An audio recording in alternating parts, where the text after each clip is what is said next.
محترم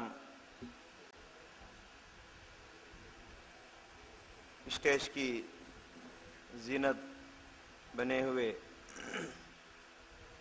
جناب صدر محترم فضیلت الشیخ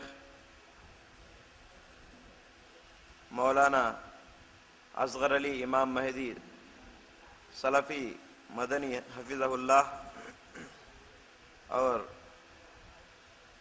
رئیس المرکز دارالبر فضیلت الشیخ دکتور سعید احمد عمری مدنی حفظہ اللہ اور فضیلت الشیخ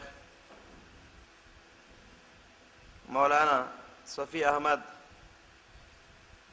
سلفی مدنی حفظہ اللہ وزید مجدہ اور دیگر مولانا فضیلت الشیخ مصطفیٰ ندوی مدنی حفظہ اللہ، دیگر علماء کرام اور دعات حضرات، سامعین، آج یہ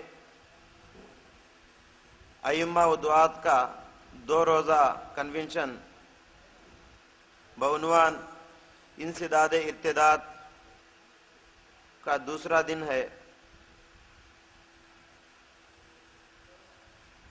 تو لہذا اس دوسرے دن کی پہلی نشست کا آغاز ہو رہا ہے۔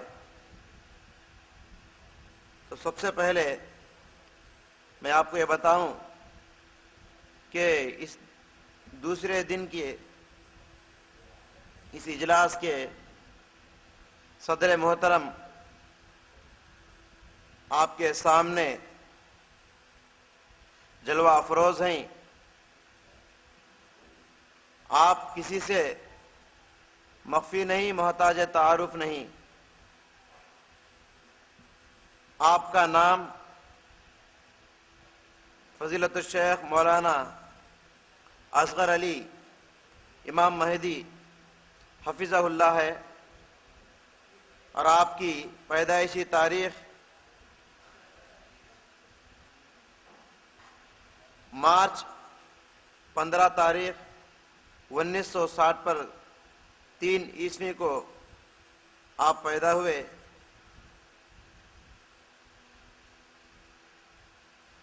اور آپ بہار کے رہنے والے ہیں، جو ہندوستان کا ایک معروف صوبہ ہے۔ بہار میں آپ پیدا ہوئے، اور اسی طریقے سے علمی مؤہلات میں سے جامعہ اسلامیہ مدینہ المنورہ میں آپ ڈگری حاصل کیے، اور آپ اس وقت جمعیت اہل حدیث کے امین ہیں، جو کہ ہندوستان کی مرکزی جمعیت ہے، اور اسی طریقے سے جامعہ ابوبکر صدیق کے آپ رئیس ہیں، جو کہ بہار میں واقع ہے۔ اسی طریقے سے آپ مؤسس ہیں جمعیت الاصلاح التعلیمیہ والخیریہ کے، یہ بھی بہار میں ہے، اور اسی طریقے سے ترجمہ، تحقیق اور تالیف میں آپ اسی طریقے دیگر مضامین بھی مختلف رسائل میں آپ لکھتے رہتے ہیں۔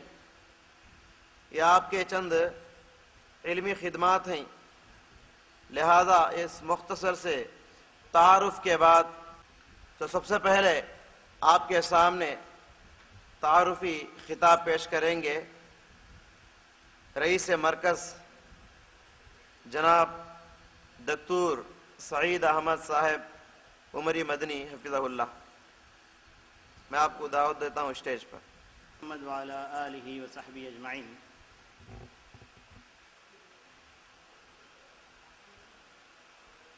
صدر محترم جناب مولانا اصغر علی امام مہدی صاحب، اور امیر محترم جناب صفی احمد صاحب، دیگر علماء اکرام، محترم دعات اور ائمہ اعظام، آج کا یہ دن دورہ تدریبیہ انسداد ارتداد کا دوسرا دن ہے۔ دوسرے دن کی پہلی نشست کا آغاز ہو چکا ہے۔ ایسے موقع پر میں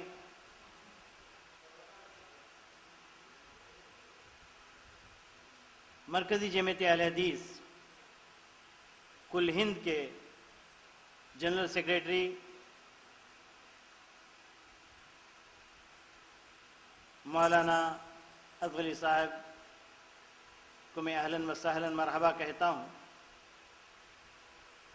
اور آج ہمارے لیے بڑی خوشی کا دن ہے۔ تمام سامعین کے لیے اور خصوصاً مرکز دارالبر کے احباب کے لیے اور ساتھ ساتھ شہر پیڈنا کی جمعیت کے لیے کہ تاریخ میں پہلی مرتبہ مرکز کے جنرل سیکریٹری یہاں پہنچے ہیں، کیونکہ اس سے پہلے جتنی بھی جمعیتیں تھیں ہم نے کبھی یہ نہیں سنا کہ مرکزی جمعیت کا جنرل سیکریٹری یہاں تک پہنچا ہو، کیونکہ عام طور پر ان کے دورے یا ان کے جائزے کا جو پلان بنایا جاتا ہے سیدھے حیدرآباد سے وجے واڑہ سے وشاکھاپٹنم، اس درمیان میں جو کچھ شہر ہیں ان کی زیارت یا ان کا جائزہ لیتے ہوئے آگے بڑھ جاتے ہیں وجے نگرم تک،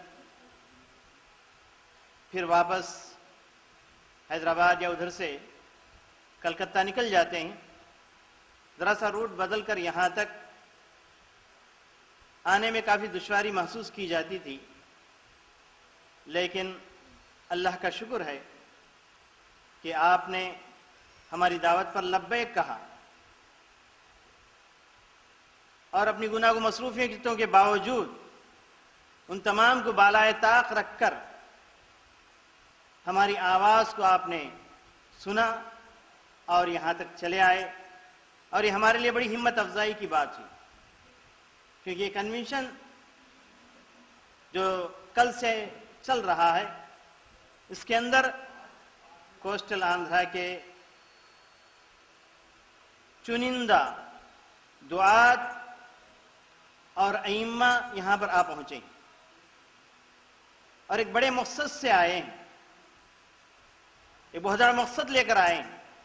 وہ مقصد یہ کہ باطل طاقتیں، باطل فرقے جو ہمارے اس کوسٹل آندھرا میں ابھر رہے ہیں ہماری جہالت کی وجہ سے، ہماری کوتاہیوں کی وجہ سے، تو ان کا خلاقمہ کیسے کیا جائے۔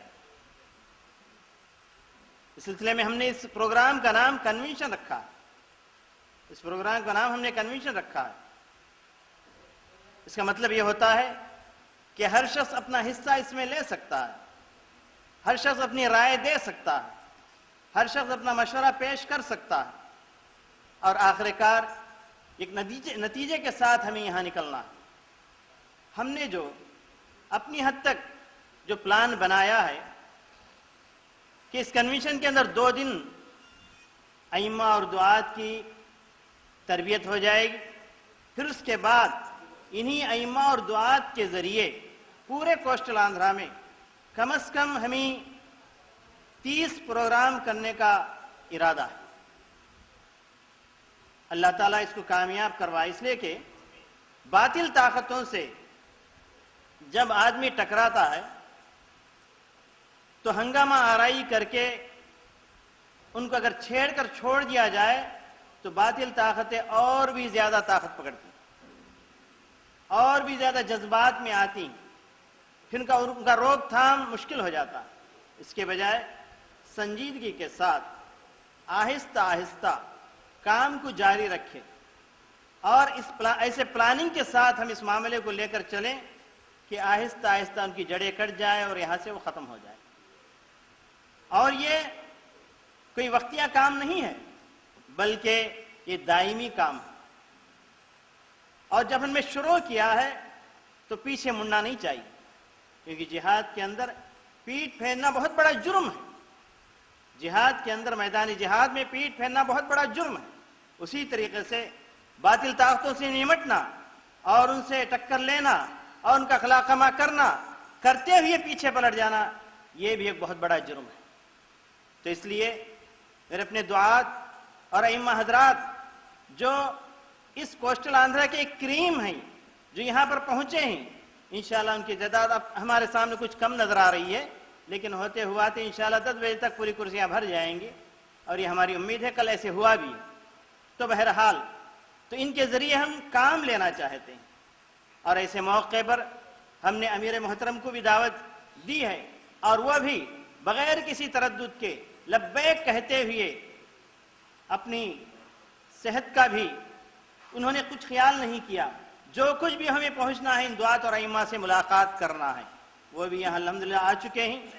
تو ایسے میں ہم تمام مل کر ایک پلان بنائے اور ایک ایسا خطہ بنائیں جس کے ذریعے آرام آرام سے ہنگامہ آرائی کے بجائے آہستہ آہستہ سے اس معاملے کو ختم کر سکیں. تو دوستو اور بھائیو، یہ تعارفی کلمات ہیں. اس کے اندر میں بہتر سمجھتا ہوں کہ کچھ چلتے چلتے کچھ اپنے مدرسے کا بھی تعارف ہو جائے، مرکز کا بھی تعارف ہو جائے. جیسا کہ آپ کو معلوم ہے، اس کوسٹل آندھرا میں تقریباً مدراس سے لے کر کلکتہ تک کوئی ہمارا قابل ذکر ادارہ نہیں، اور اسی کی وجہ یہی وجہ تھی کہ جس کی وجہ سے پورے کوسٹل کے اندر جہالت پھیلی، اور خاص کر کے تیلگو دان حضرات کے اندر. جہاں مدارس ہوتے ہیں، علم کے قلعے ہوتے ہیں، وہاں پر دشمن آنے سے ڈرتا ہے، پیچھے پلٹ جاتا ہے. لیکن جہاں پر مدارس علم کے قلعے نہیں ہوتے، وہاں پر آسانی کے ساتھ دشمن پہنچ جاتا ہے. تو یہ تمام سوچ کر ہم نے یہاں ایک مرکز کی ہم نے بنیاد رکھی. الحمدللہ آج اسی مرکز میں آپ لوگ بیٹھے ہوئے ہیں. حالانکہ اس کی تاریخ اگر دیکھی جائے، جیسا کہ میں نے مولانا محترم سے اس کا ذکر کیا ہے کہ آج سے تقریباً 100 سال پہلے یہاں پر سلفیت نام کی کوئی چیز نہیں تھی، اور پوری آبادی قبر پرستوں کی تھی. جتنے بھی مسلمان تھے، جھنڈے کنڈے جو آج بھی بہت سے حضرات اس کے اندر ملوث ہیں. لیکن یہ ایک شخص تھا جن کا نام اسم گرامی شیخ احمد، جب اس وقت کے شیخ احمد ان کے دادا ہمارے دادا ہیں، تو انہوں نے ملٹری میں رہتے ہوئے اس عقیدے کو سیکھا. اللہ تعالیٰ ان کو توفیق بخشی، اور وہ یہاں آئے تو اپنے بھائی کو بھی اپنے ساتھ کیا. منشی عبد الرحیم صاحب دونوں نے مل کر اسی جگہ اس زمانے میں مرکز بنایا تھا. اور مرکز جہاں سے کھیڑے پاڑے کے لوگ اپنی بیل گاڑیوں میں چلے آتے، شہر مچھلی پٹنم جانے سے پہلے یہاں اتر کے نہا دھو کے یہاں گویا کہ مسافر خانہ انہوں نے اس وقت بنایا تھا، اور یہاں اتر کے کھا پی کر اس کے لیے پورا یہاں نے انتظام انہوں نے کیا تھا. ایک تنور چولہا بنایا اور گائے کرتی تھی. باقاعدہ اس روایت کو روایت کرنے والے آج بھی موجود ہیں. جناب عبد المنان صاحب، وہ بھی ملٹری ریٹائرمنٹ آدمی، آج وہ بیان کرتے ہیں، اور ایسے بیان کرنے والے کئی لوگ موجود ہیں. تو باقاعدہ ان کے لیے درس دیا جاتا تھا. ہم تم سے کچھ مطالبہ نہیں کریں گے، بس ہمارا درس سنو. توحید کا پیغام انہیں سنا جاتا. اس طریقے سے پورے علاقے کے اندر اسی مرکز سے اور اسی زمین سے چاروں طرف توحید کی دعوت پھیلی. پھر اس کے بعد حالات بدلے، کیسے حالات بدلے. ان کے فرزند جناب بشیر احمد صاحب اور ان کے داماد مولانا عبدالغفار صاحب، کئی حضرات جو شولہ پور سے عبداللہ مدنی صاحب کے درس میں یعنی علم حاصل کر کے وہ لوگ یہاں آئے تھے، اور مولانا ثناء اللہ صاحب کے والد صاحب حافظ عبد الواحد صاحب، اور اس طرح کے کئی بزرگ حضرات یہاں آئے تھے. ان کی کوششوں سے اس پورے علاقے کے اندر سلفیت کی دعوت پھیلی. لیکن ایک وقت ایسا بھی آیا کہ پورے علاقے کے اندر مردنی چھا گئی، لیکن الحمدللہ پھر اب نوجوان اٹھے ہیں۔ اللہ تعالیٰ ان کی کوششوں کو اللہ تعالیٰ سے دعا ہے کہ اللہ تبارک تعالیٰ ان کی کوششوں کے اندر برکت عنایت فرمائے اور ان کی کوششوں کو مثمر بنائے۔ تو اب آج اسی سرزمین میں ہم نے پھر سے ارادہ کیا کہ اس کو مرکز بنایا جائے۔ چنانچہ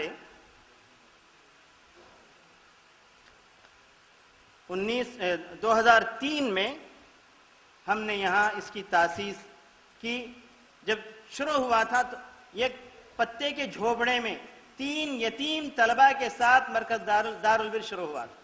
3 یتیم طلبہ کے ساتھ ایک پتے کے جھوپڑے میں کام شروع ہوا، اور اس کے بعد یہ معاملہ آگے بڑھتا گیا، اور اس کے اندر ہم نے مقاصد جو رکھے تھے، علاقے کے دینی، رفاہی اور دعوتی امور کو فروغ دینا، بچوں اور بچیوں کی تعلیم و تربیت کتاب و سنت کی روشنی میں صحیح عقیدے پر کرنا، شرعی اور غیر شرعی علوم کو مرحلہ برمرحلہ ٹھوس انداز میں سکھانا۔ اور یہ مشکل مرحلہ بن چکا ہے، یعنی دینی اور عصری تعلیم کو کیسے جمع کیا جائے، ایک بہت بڑا مسئلہ بن چکا ہے۔ ہم نے جو یعنی طرز اختیار کیا وہ طرز یہ کہ 10th کلاس تک، جن کو عربی زبان میں ثانوی عامہ کچھ کہا جاتا ہے، تو اس وقت تک پورے طور پر عصری تعلیم کے اندر مہارت حاصل کر لے طلبہ اور طالبات، ساتھ ساتھ دینی تربیت ہو۔ اس کے لیے ہم نے 6 گھنٹیاں ماڈرن کی رکھی ہیں، تو 2 گھنٹے ہم نے دینیات کی رکھی ہیں 10th کلاس تک۔ الحمدللہ 6 سال سے برابر ہے 10th کلاس پبلک ایگزام کے لیے طالبات جاتی ہیں، اور اس سال یعنی گزشتہ سال جب ہی جو سال گزرا ہے، اس میں 22 طالبات پبلک ایگزام میں شریک ہوئی اور 22 کی 22 کامیابی حاصل کر لی الحمدللہ۔ اور 10th کلاس کے بعد ہم نے دینی تعلیم کا شعبہ کھولا ہے، اور اس کے اندر جامعہ دارالسلام کے اندر عمر آباد میں جو اعدادی کورس، مختصر کورس جو پڑھایا جاتا ہے، اسی کو ہم نے لیا ہے تھوڑی سی ترمیم کے ساتھ، جس کے اندر کچھ عقیدی کتابوں کا اضافہ کیا گیا، ادبیات کو ذرا سا ہٹایا گیا، نحو صرف پر ذرا سا زور دیا گیا، اور اس طریقے سے ہم نے عالم کورس 3 سالہ ہم نے رکھا۔ تو بہرحال اس مرکز کے اندر ہم نے اپنے کام کی ترتیب کے لیے اس کو کئی شعبوں میں ہم نے تقسیم کیا، یا کئی شعبوں کو اپنے اس مرکز کے تحت کھولا۔ ایک شعبہ یتیم خانہ ہے، جس کے اندر تقریباً 60 طالبات، یتیم کے ساتھ غریب طالبات بھی ہیں، جن کی سرپرستی کی جا رہی، جن کی پرورش کی جا رہی، تربیت کی جا رہی۔ اور اس کے علاوہ کلیت البنات، جیسا کہ ابھی میں نے کہا کہ 10th کلاس کے بعد جو بچیاں یہاں پر پڑھنے کے لیے آتی ہیں یا 10th کلاس ہمارے پاس پڑھتی ہیں، ان کے لیے عالم کورس ہے۔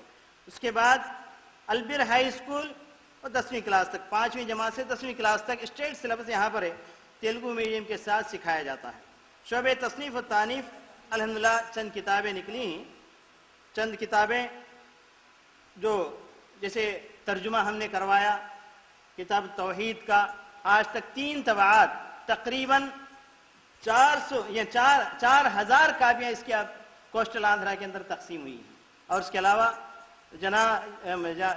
مولانا جوناگڑی رحمۃ اللہ علیہ کی جو تفسیر اردو میں ہے، اس کا ترجمہ کیا گیا، تو اس کو ہم نے پرنٹ کروایا، اس کی ایڈیٹنگ کر کے ہم نے اس کو پرنٹ کروایا ہے، اس کی بھی تقریباً 2000 کاپیاں علاقے کے اندر تقسیم ہو چکی۔ اور اسی طریقے سے شعبہ تعمیرات، شعبہ تعمیرات میں مراد یہاں پر مسجدوں کی تعمیر ہے۔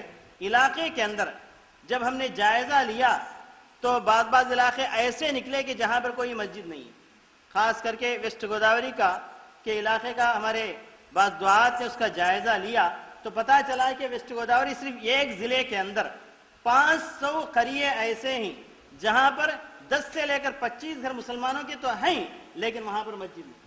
ایک ڈسٹرکٹ کے اندر 500 آبادیاں جس کے اندر 10 سے لے کر 25 تک گھر مسلمانوں کے موجود ہیں، لیکن وہاں پر کوئی مسجد نہیں۔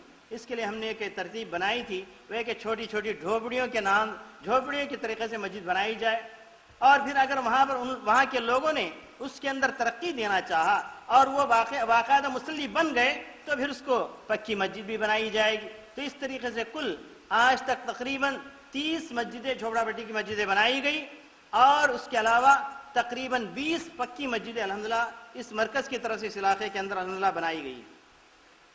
اور یہ مسجدیں جب ہم بنانے کے لیے گئے کچھ لوگوں سے، وہاں کے لوگوں سے ہم نے انٹرویو لیا کہ تمہارے پاس مسجد نہیں، تم نماز کہاں پڑھتے ہو؟ اللہ اکبر، ان کا جواب سنیے. سچ بتا کر آدمی کہتا ہے کہ دیکھیں మా దగ్గర గుడి లేదు కదండి, వాళ్ళ దగ్గర గుడి ఉంది కదా, అక్కడ వెళ్ళి ప్రార్థన చేసుకుంటున్నాం. ہمارے پاس ہے یعنی عبادت گاہ نہیں ہے، ان کے پاس عبادت گاہ ہے، ہم وہاں جا کر عبادت کر لیتے ہیں. سچ بتا کر ایک مسلمان کہتا ہے کہ ان کے پاس عبادت گاہ ہے. تو بہت سے قریے ہم نے دیکھے کہ جس کے اندر کبھی انہوں نے اذان کی آواز نہیں سنی، کبھی انہوں نے قرآن مجید نہیں دیکھا، کبھی انہوں نے مسجد نہیں دیکھی. پھر مسلمان کیسے؟ کہا کہ ہم نام اپنا مسلمان رکھتے ہیں، ختنہ کرواتے ہیں، شادی بیاہ کے لیے کسی قاضی کو، کسی امام کو بلا لیتے ہیں، کفن دفن کا موقع آتا ہے تو کسی مسلمان امام کو بلا لیتے ہیں. تو یہی ان کی مسلمانیت، اس کے علاوہ کچھ نہیں. الحمدللہ جیسے یہاں جناب حافظ خلیل صاحب موجود ہیں اور بہت سے ہمارے دعات یہاں پر موجود ہیں، لوگ جانتے ہیں حالات کو. آہستہ آہستہ یہ حالات اب بدلتے جا رہے ہیں. اللہ تعالیٰ مزید توفیق عطا فرمائے ہمارے دعات کو. اور اسی کا نتیجہ تھا، یہی جہالت تھی کہ قادیانیت کو اس نے دعوت دی. مولانا ظفر الحسن صاحب نے ایک بڑی اچھی بات کہی تھی. جب ارتداد کے فتنے کو روکنے کے لیے یہاں پر وجواڑے میں ایک اجلاس کیا گیا، ان کو بلایا گیا، تو انہوں نے ایک بات کہی تھی کہ ارتداد تم لوگ کہتے ہیں، میں اس کو نہیں مانتا، اس لیے کہ لوگ